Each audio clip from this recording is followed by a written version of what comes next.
Hi, my name is Aubrey Lane, and I'm 34 years old. On this brilliant May morning, as I drove across the majestic Ocean Crest Bridge, the wind carried a sharp, salty edge that felt like a warning. The sun sparkled across the bay below, its brightness mocking the weight in my chest. Ahead of me lay Fort Hamilton Military Base in Virginia, a place defined by red brick buildings, precise order, and the proud echo of American military tradition. The lawns were immaculate, the uniforms sharp, and every corner of the campus radiated discipline and pride. It was the kind of pride my family had always reserved for my younger brother, Ryan. I pulled into a parking spot and sat for a moment, watching the flow of proud families moving toward the ceremony. Their faces glowed with anticipation, their postures proud. Their sons and daughters, today's honorees, stood tall in immaculate dress uniforms, picture-perfect symbols of service. I felt that familiar knot of emotion twist in my chest, part pride, part pain, part resignation. I knew my role today. I had rehearsed it my entire adult life, the dutiful older sister with a safe, boring desk job in the military. I was always the quiet footnote in my family's legacy, the shadow standing behind the celebrated sun. Wearing a plain beige trench coat, I walked toward the main security checkpoint. I had specifically chosen this coat to hide the uniform underneath, the one that carried my rank and spoke volumes about the career they all ignored. A young private manned the gate, his jaw tight with the seriousness of his role.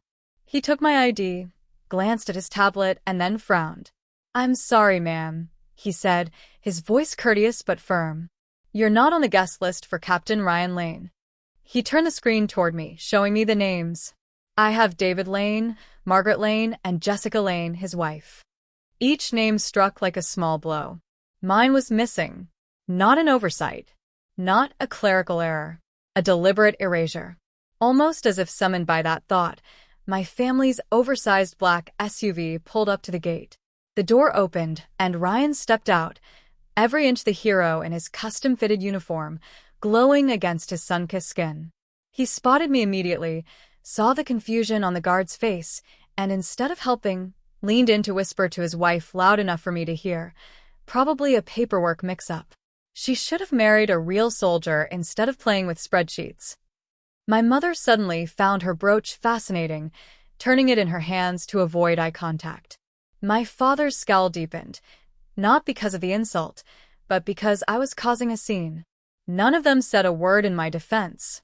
They simply walked past, leaving me behind like forgotten luggage. The humiliation burned hot on my skin. But deeper than that, deeper than my brother's insult, was the silence of my parents. It wasn't passive. It was complicit. Their lack of action was the clearest message they had ever sent.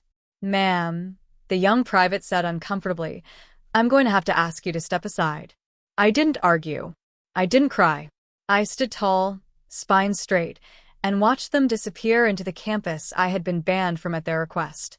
And in that moment, my pain didn't vanish, it crystallized. It became something sharp and cold and focused. Let them believe it. Let them all think I was still just the older sister with a desk job. Because today, that desk job was going to save my brother's life. And destroy his pride. On the exact same day.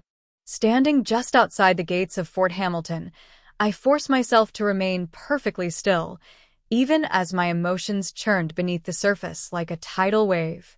The uniform hidden beneath my trench coat suddenly felt like armor, both a burden and a source of power. I watched my brother walk off, flanked by our parents, soaking in the attention like he always had. He didn't look back once. Neither did they. I was used to that. But as I stood alone, a flood of memories crashed over me. Not just the sting of the moment, but the long, bitter history that had led here.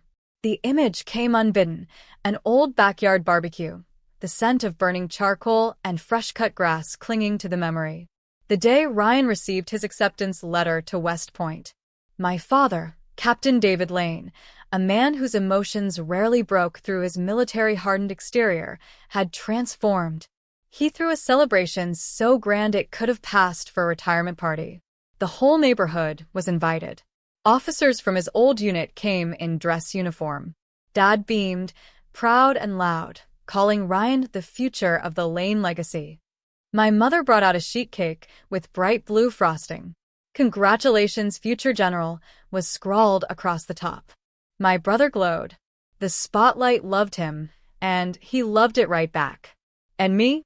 That very same week, I won a National Science and Technology Award. My cryptographic algorithm had been recognized as one of the most innovative contributions from a high school student in the country. I remember holding the medal, a gold-plated disc, heavy and warm in my palm. Maybe this would finally get his attention, I thought.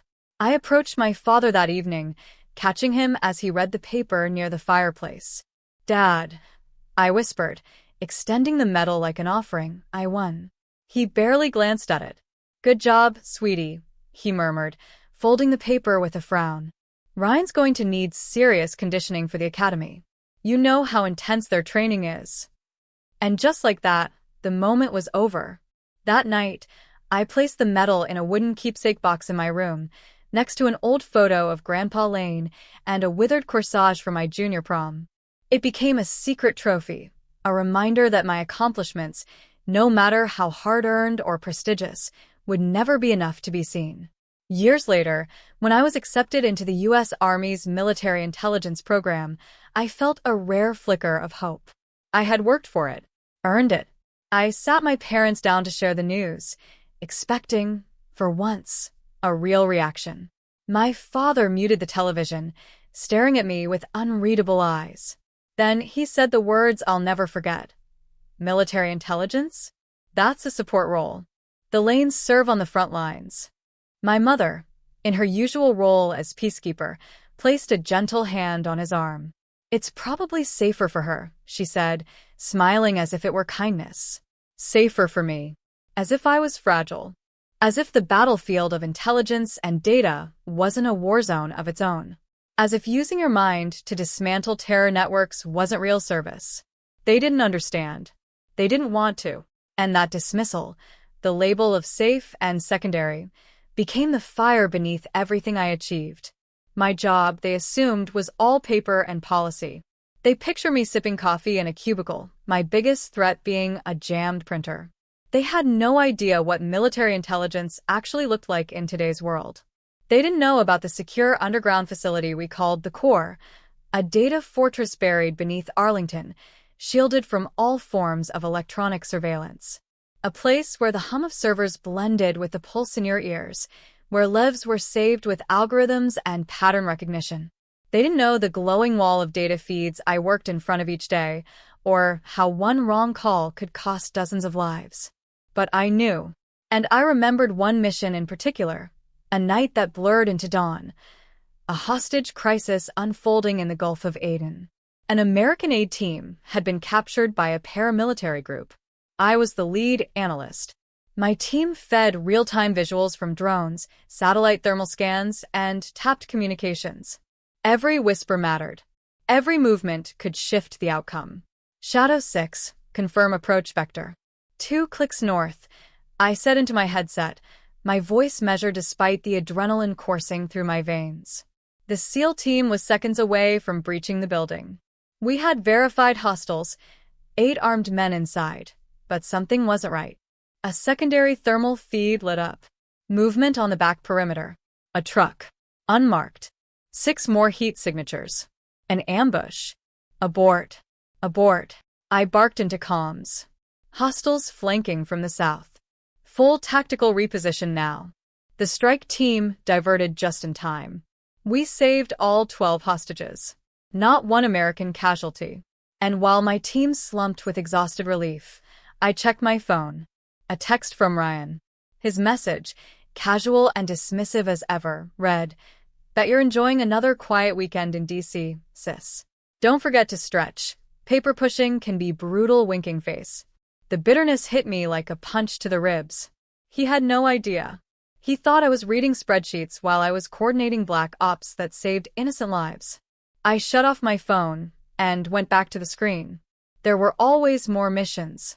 More lives on the line. No time to stew in resentment. But the anger stayed with me. And now, here I was, Denied entry into a public ceremony for my own brother, again reduced to a nobody by my family's choice. Except this time, things were about to change. This time they would see. The guard still stood nearby, fidgeting, unsure of what to do with me. I could sense his discomfort. He had no idea who I was, and he certainly didn't want to be the one to accidentally insult someone important. But the list said what it said, and as far as he knew, I was just another guest who didn't make the cut. Then came the sound that changed everything. A low, confident hum, different from any civilian car I'd heard that morning. A sleek black government sedan rolled up to the checkpoint, its engine purring like a cat that knew it didn't need to roar to command respect. The driver stepped out and opened the back door. And out stepped General Malcolm Grayson. 4 stars on each shoulder. Polished dress uniform. A presence that silenced the air. He took one glance at the scene, me standing off to the side, the guard still trying to figure out what to do, and my family watching from a distance, and walked straight to me. "There you are, Admiral Lane," he said with a warm, steady smile. We were about to send out a search party. The guard's expression shattered. His eyes went wide, flickering from me to the general and back. The moment the word Admiral left General Grayson's mouth, the poor young soldier realized exactly what he had been about to do: deny a rear admiral entry to a military event. His body snapped into a panicked salute so sharp I feared he'd sprain something. "Ma'am, Admiral, I deeply apologize. I mean your name wasn't." "It's all right," I said calmly, offering him a small nod. "You followed the list. No harm done." He scrambled to open the gate, fumbling with the controls in his rush to correct the error. Behind him, my family had gone still. I didn't have to look directly at them to feel it. My father's posture rigid, my mother frozen mid-step, and my brother standing in stunned silence. General Grayson leaned in slightly, his voice low enough for only me to hear. "Do you want me to have a word with them?" I knew what he meant. He was offering to make them feel small, to say the things I had never been able to say. And for a brief second, the teenage girl in me, the one who used to sit in the shadow of her brother's spotlight, wanted to scream yes. But that girl didn't exist anymore. "No, sir," I replied, my tone clipped and cool. "I have a feeling they'll figure it out on their own." His eyes sparkled with approval. "As you wish, Admiral." He offered me his arm, and together we walked through the gate, past the rows of spectators, past the expressions of shock on the faces I had once longed to impress. I didn't glance at them. I didn't need to. They were watching me now. We walked with quiet purpose to the reserved VIP section near the front. Our path took us directly past the row where my family sat. I kept my gaze ahead, my chin high, my posture perfect. But in the periphery, I saw them. My father whispering something sharp and disbelieving to Ryan, my mother covering her mouth with her hand, and my brother staring at the 2 silver stars on my shoulders like they were hallucinations. And just as we passed, I heard it. A stunned, breathless whisper from my father. "Admiral?" That one word, uttered in disbelief by the man who had never once asked about my career, landed like the final stone in a monument I had built brick by unseen brick. They knew now. But this wasn't about them anymore. This wasn't about revenge or approval or even recognition. It was about finally being seen as I was and no longer apologizing for it. We reached the reserved area. General Grayson guided me to a private room just behind the stage. "You've got 15 minutes, he said kindly, gesturing to a chair and a mirror. "Take a moment." He left me alone in the room. I took a slow breath and stepped in front of the mirror. What I saw staring back at me wasn't the forgotten sister or the invisible daughter. It wasn't the quiet analyst with no medals on display. It wasn't even the woman still aching from years of being overlooked. No. What I saw was a U.S. Army officer, a leader, a strategist, a rear admiral. I shrugged off the beige trench coat and folded it neatly over the back of a chair. What remained was the crisp white of my dress uniform, pressed to perfection. I reached into my small purse and pulled out a velvet-lined box. Inside were the 2 silver stars I wore only on the rarest of occasions. I pinned them to my shoulders with deliberate care. Click. For every night, I stayed up saving lives they never knew about. Click. For every operation, I led in silence. Click. For every time they called me just a desk jockey. Click. For every time they never asked who I really was. Today, I wouldn't say a word in defense. I didn't need to. Today, my uniform would speak for me, and it would be louder than anything they'd ever heard. When I stepped out of the waiting room and back into the front row VIP section, the atmosphere had shifted. The seats were filling up quickly, an ocean of crisp uniforms, polished shoes, and family members clutching small American flags or programs. I spotted familiar faces in the crowd. Senior officers. A few colonels I had worked with during interbranch operations. A lieutenant general from Defense Intelligence. Their eyes met mine, and one by one, they smiled. Genuine smiles, the kind that came with shared battlefields, mutual respect, and understanding. Admiral Lane, the lieutenant general said as he reached out to shake my hand. Word is, they're finally declassifying Blackwatch. About time. Damn fine work, another added, a brigadier general from Special Operations. You and your team saved lives. A lot of them. Every nod, every handshake, was a brick in the fortress I had spent years building in the shadows. I didn't need to glance across the aisle to know my family was watching. I could feel the weight of their gaze, confused, stunned, and increasingly desperate to make sense of what they were witnessing. But they didn't know this version of me. They knew the woman who sent polite holiday cards and answered texts with one-word replies. They knew the ghost of a sister who never pushed back, never demanded to be seen. The woman standing here now? This woman was an enigma to them. And that was exactly how it should be. I took my seat beside General Grayson, smoothing my uniform as I sat down. My posture was perfect, my expression neutral. I kept my eyes forward, focused on the stage. I didn't let them see even the faintest crack. Out of the corner of my eye, I could picture it perfectly. My father shifting uncomfortably, whispering rapid-fire questions to my mother. My mother glancing at the program, fanning herself slowly, her mind spiraling. But it was Ryan's presence I felt the strongest. His stare was no longer just confused. It burned. He was staring at the 2 silver stars on my shoulders, trying to make sense of a reality he had never imagined. For a brief moment, our eyes met, and I gave him nothing more than a calm, silent nod.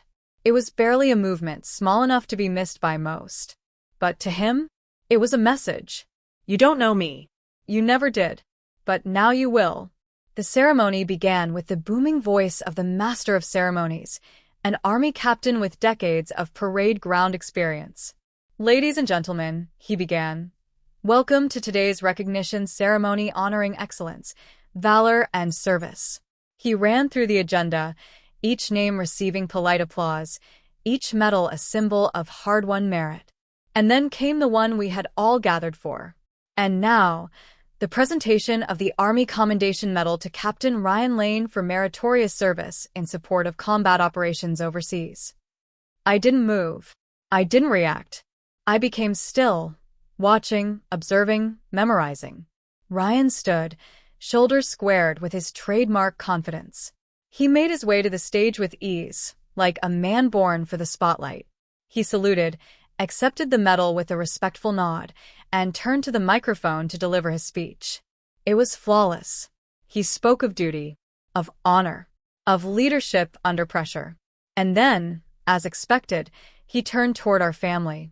I'd like to thank my father, Captain David Lane, he said, voice full of emotion, for teaching me what it means to lead with strength and integrity, for being the example I always aspired to follow.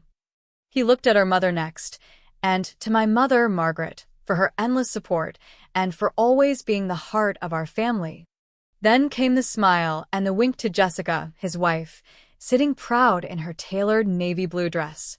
And to my wife, Jessica, thank you for being my home, my anchor, my strength. He paused, looking across the audience as though to offer one final note. And then, nothing. No mention of me. No acknowledgement. No thanks. Not even a passing word like siblings or family. Not even a generic, to everyone who supported me along the way. I was erased. Again. This time, not in a private conversation. Not in a family room or a backyard barbecue. This time it was public. And deliberate. He walked off the stage to loud applause, his name echoing through the hall. He soaked in every second, his smile wide, his back straight. But his eyes never drifted my way. He had made his statement. You do not exist. But the statement he thought he was making, the one where I disappeared under the weight of his spotlight, was about to be undone. Completely. Because General Grayson wasn't done. He didn't return to his seat after Ryan's award.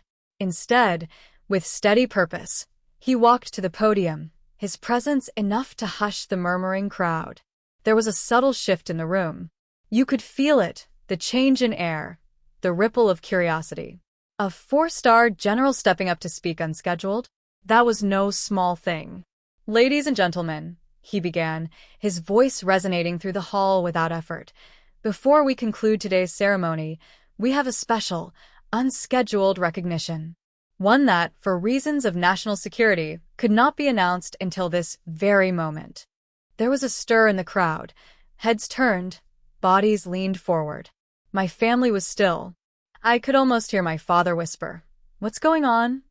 General Grayson's voice grew firmer, more passionate. Today, we've honored service on the front lines.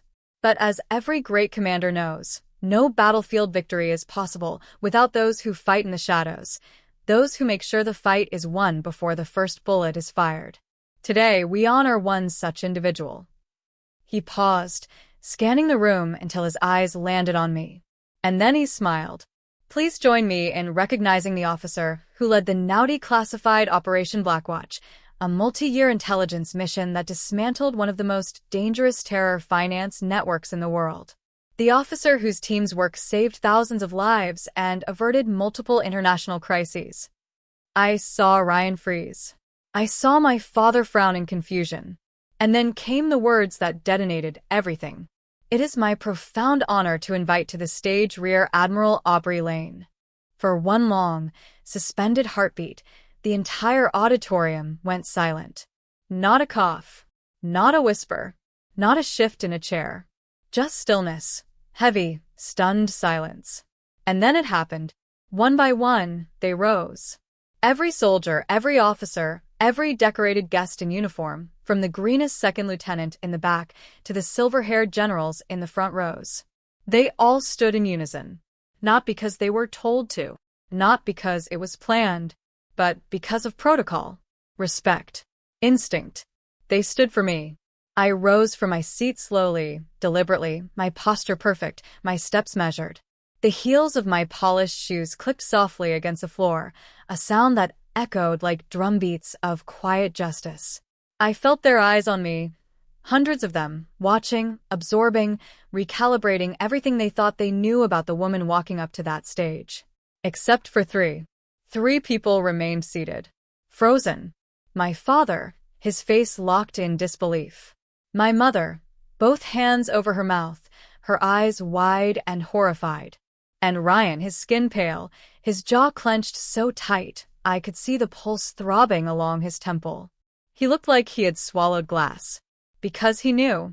I stepped up onto the stage as General Grayson reached into a velvet-lined box and withdrew a medal, the Distinguished Service Medal, one of the highest non-combat honors in the United States Armed Forces. He pinned it to my chest with steady hands. As he leaned in, he whispered just loud enough for me to hear, "Time to let them know who you really are, Admiral." And then he turned back to the microphone. He didn't just recite a citation. He told a story. He spoke of the quiet strategist, the ghost behind Blackwatch, the commander of a vast intelligence network that had operated in secrecy for years. He described in vivid detail the scope of the mission, how my leadership had averted regional wars, disrupted black market weapon deals, prevented suicide bombings, and saved the lives of over 5,000 civilians. Then came the final blow, the one that cracked open the lie my brother had been comfortably living in for years. And just last year, General Grayson said, his voice slow and deliberate, intelligence gathered and verified in real time by Admiral Lane's unit prevented a catastrophic ambush on a U.S. destroyer in the Persian Gulf. I turned slightly, letting my gaze slide across the audience. to my family. My father looked as if he'd been physically struck. My mother was weeping silently, her hands trembling in her lap. But Ryan? Ryan knew exactly what destroyer that was. His. The moment hung in the air like thunder waiting to break. Applause erupted. It rolled through the room like a wave, crashing louder and louder, echoing off the walls until it became something more than clapping. It was recognition. It was truth. And it drowned out everything else. I stood still, the metal heavy against my chest, my shoulders squared, my heart silent but strong. After the ceremony, a reception followed in the grand ballroom, polished wood floors, white tablecloths, soft lighting, and the steady clink of glasses as people mingled. I was no longer a background character. I was the axis around which the room turned. Members of Congress approached to shake my hand. A group from the Joint Chiefs offered a private toast. Former commanders gave nods of approval I had never once received from my own father. I noticed them then. Out of the corner of my eye, I saw my family approaching. They moved like a broken unit, tight, defensive, unsure. Ryan led. His face was a mask, tight with fury and disbelief. My father followed, stiff and unreadable. My mother trailed behind, still shaken, holding onto his arm like a lifeline. They stopped just a few feet away. Before they could speak, the congressmen politely excused themselves. The mood dropped a few degrees. Ryan stepped forward, his voice low, barely controlled. "Rear Admiral Lane," he said through clenched teeth, as if saying the words left a bitter taste in his mouth. That was quite a performance. He spat the title like it offended him. My father stayed silent, his gaze now unable to meet mine. "You lied to us," Ryan hissed. "You let us believe for years you were nothing. Some boring desk jockey he paused, shaking his head in disbelief. "While you were out there doing all this." I didn't respond. General Grayson, standing across the room, caught my eye and gave a subtle nod to a uniformed aide. Moments later, a well-dressed young officer appeared at my side. "Admiral," he said respectfully, "would you prefer to take this conversation in the private conference room?" I gave a cool nod. Yes. He led the way down a quiet corridor. My family had no choice but to follow. The moment the door shut behind us, Ryan's mask cracked. "Why?" he exploded. "Why the hell would you do this? Why would you hide this from us? You humiliated me out there. I stood on that stage and acted like I knew something, like I understood service, and you just stood there letting me dig my own grave." His voice echoed through the room. His pride, his identity, was unraveling before my eyes. He turned to me, wild-eyed. "We're the ones on the front lines. You sit behind a desk." I walked calmly to the conference table, poured a glass of water from the crystal pitcher, and took a slow, deliberate sip. Then I set it down gently and looked at him. "I wasn't laughing at you, Ryan," I said quietly. "I was doing my job. A job that requires secrecy, precision, and the ability to save lives without ever needing a spotlight." I turned my gaze to my father. For the first time in my life, he looked up and met my eyes. And for once, I didn't flinch. "Did you ever ask what I actually did, Dad? Even once? Or did you just assume I wasn't enough because I didn't carry a rifle?" He had no answer. I looked at my mother, whose eyes were full of tears. "Did you ever ask me if I was proud of what I did? Or were you only ever worried about when I'd get married?" The room fell silent. And then I said the final truth. "I didn't lie to any of you. I just stopped explaining myself to people who had no interest in listening." No one spoke. And then my encrypted satellite phone buzzed. That sound meant only one thing. Duty. I looked at the screen, then looked back at them. "I have to take this," I said, voice calm, steady, professional. I walked to the door, paused with my hand on the knob. I didn't turn around, but I did speak. "I love you all," I said softly. "But I will not be dismissed again. If we're going to have a relationship from here on out, it starts with one thing: real respect. Think about it." And then I walked out, leaving them in the echoing silence of the truth they'd ignored for far too long. 6 months passed. 6 quiet, measured, deeply intentional months. Not the kind of time that erases pain, but the kind that reshapes it. The kind that redefines the edges of old wounds. My words in that conference room at Fort Hamilton hadn't been a dramatic farewell. They were a threshold, and I had no illusions about what came next. It wasn't closure, it was reconstruction. I kept my distance, not out of punishment, but self-preservation. I had learned that peace didn't come from their validation. It came from finally refusing to beg for it. I buried myself in my work, in the mission, but this time, with a sense of weight lifted from my chest. The secrecy hadn't changed. The stress hadn't changed. But I had. I was no longer carrying the extra burden of invisibility. Then, one quiet Sunday afternoon, I received an unexpected text from my mother. "Are you free for dinner?"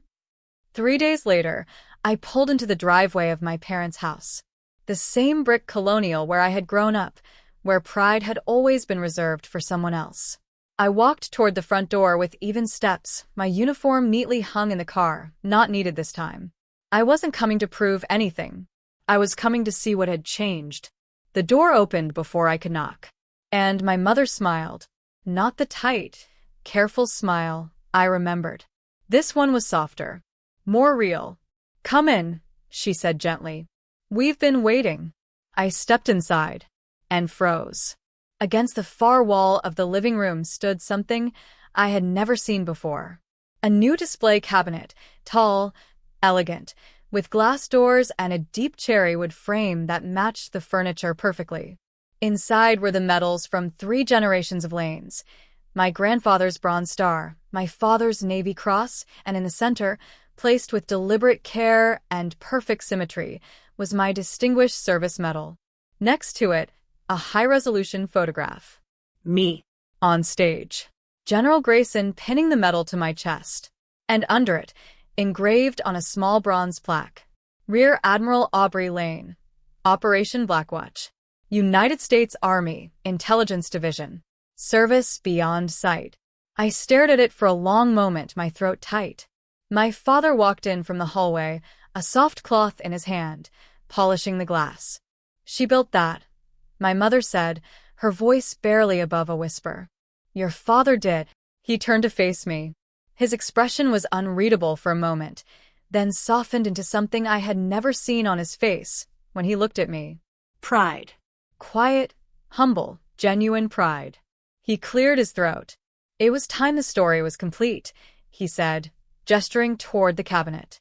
"Not just about the men, not just about combat, about service. All of it." It was a single line, but it was a tectonic shift. That evening, dinner was unlike any we'd ever had. Gone were the endless retellings of deployment stories, the exaggerated glories, the competitive undercurrents. Instead, conversation flowed like water, easy and balanced. My father asked about my work, not in passing but with real interest. "What's the biggest challenge with personnel management at your level?" he asked between bites. I imagine the politics at the Pentagon are no joke. It was the first time he asked about my leadership, not my logistics, not my title, but what I actually did. Later, Ryan, quieter than I'd ever seen him, spoke up about a new protocol he was implementing on his ship. "Funny," he said, glancing at his glass. "Some of the ideas, I think I picked them up somewhere." Then, without looking directly at me, he added, "Maybe from someone smarter than I gave credit for." It wasn't a full apology, but it didn't need to be, because it wasn't about words anymore. It was about what came next. My mother raised her wine glass at the end of the meal. "To the strength and intelligence of the Lane family," she said, voice clear and firm. In all its forms. The glasses clinked softly. There was no tension. No subtle digs. Just warmth.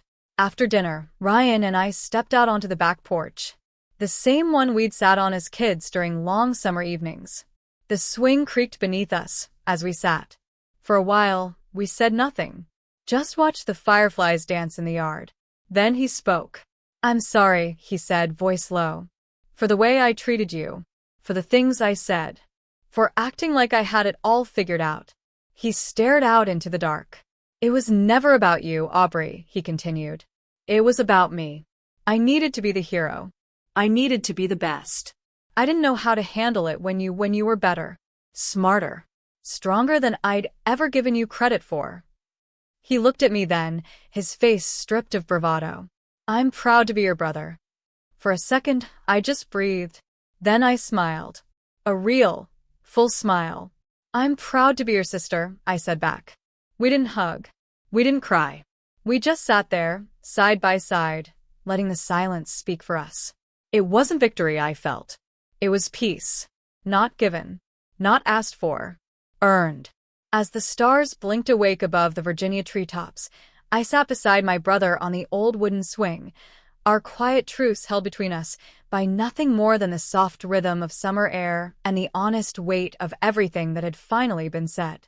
I thought about all the years I had spent chasing something I believed I needed: approval, applause, recognition.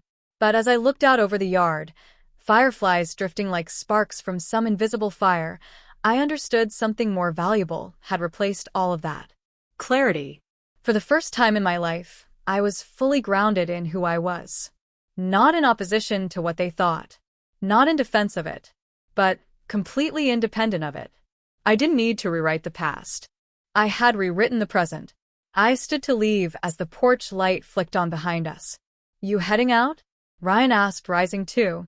Yeah, I said, adjusting the collar of my jacket. Early flight. Classified briefings don't wait. He smirked lightly. No rest for the real warriors, huh? We both chuckled at that, a shared laugh, not a mocking one. At my car, my parents came out to say goodbye. My mother, standing in the glow of the porch light, pulled me into a soft, lingering hug. She didn't say much. She didn't need to. The tightness of her grip said everything.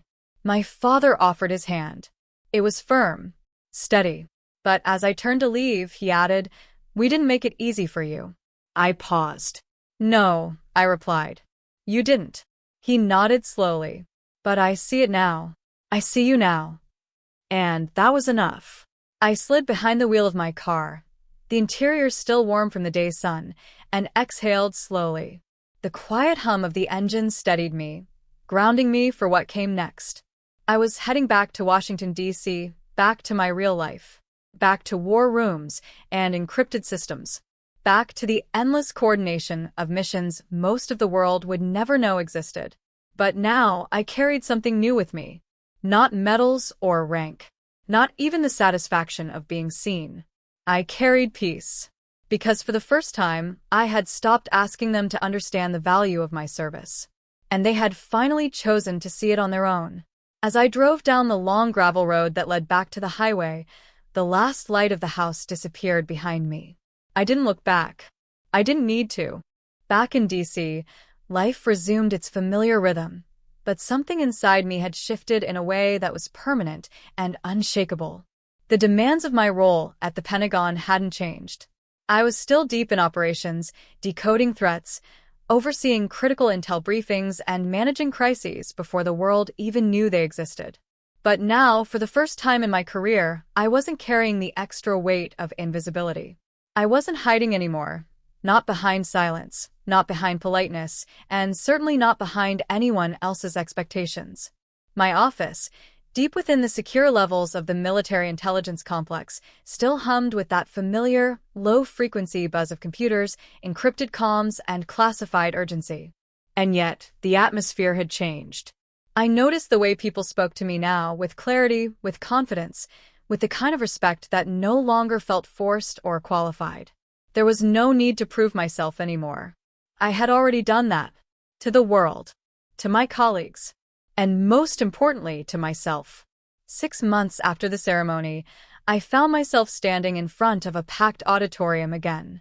This time not as an award recipient, but as a keynote speaker at a National Defense Symposium on Covert Operations and Intelligence Command Leadership. There were hundreds in the room: officers, analysts, policy experts, congressional aides. Some had read about Operation Blackwatch when it was finally declassified. Others had heard my name in whispers before it was ever allowed on a public record. I stood at the podium, steady, calm, in my full service uniform. My silver stars gleamed under the stage lights. Leadership, I began, isn't always loud. Sometimes it exists in the background, in silence, in secrecy, in the unseen decisions that shift the course of history. I saw nods from those who understood. But leadership, I continued, is also about drawing lines, about knowing your value, especially when others refuse to see it, and about building a life that doesn't wait for permission to be real. After the speech, dozens came up to speak with me. Some were young cadets. Some were retired officers. Some were women who had fought invisible battles in rooms full of people who didn't believe they belonged there. "You said what I've lived," one woman whispered, gripping my hand tightly. "Thank you for saying it out loud." Later that night, as I sat by my apartment window, city lights shimmering through the glass, a quiet glass of bourbon in hand, I thought about everything that had led me here. The late nights, the missed holidays, the quiet victories that had no applause, and the long, painful journey of watching my own family fail to see me. But not anymore. Because now, the story had changed. Now, the Lane family history wasn't just about men with medals and battlefield tales. It was about a daughter who led from the shadows, a sister who rewrote what strength looked like, a woman who refused to let others define her. I pulled open the drawer beside me and took out the wooden box I had carried since high school, the one that held my old science medal, a silver dollar from my grandfather, a faded note I once wrote myself that simply read, "Keep going." I reached inside and added something new to it, a folded copy of the program from the Fort Hamilton ceremony, the one where my name, Rear Admiral Aubrey Lane, was printed in bold ink for the first time. I closed the lid gently, and this time I didn't do it to hide. I did it to remember, because now I wasn't a shadow. I was the light. Rear Admiral Aubrey Lane's story is a powerful reminder that true worth isn't given, it's claimed. If you've ever stood in the background, waiting to be seen, if you've ever had to prove your value in silence, if you've ever drawn a line and said, "From now on, I lead," this story was for you. Let us know your thoughts in the comments. And don't forget to subscribe to Revenge Scope, where every story honors the ones who were overlooked, until the day they stepped forward and changed everything.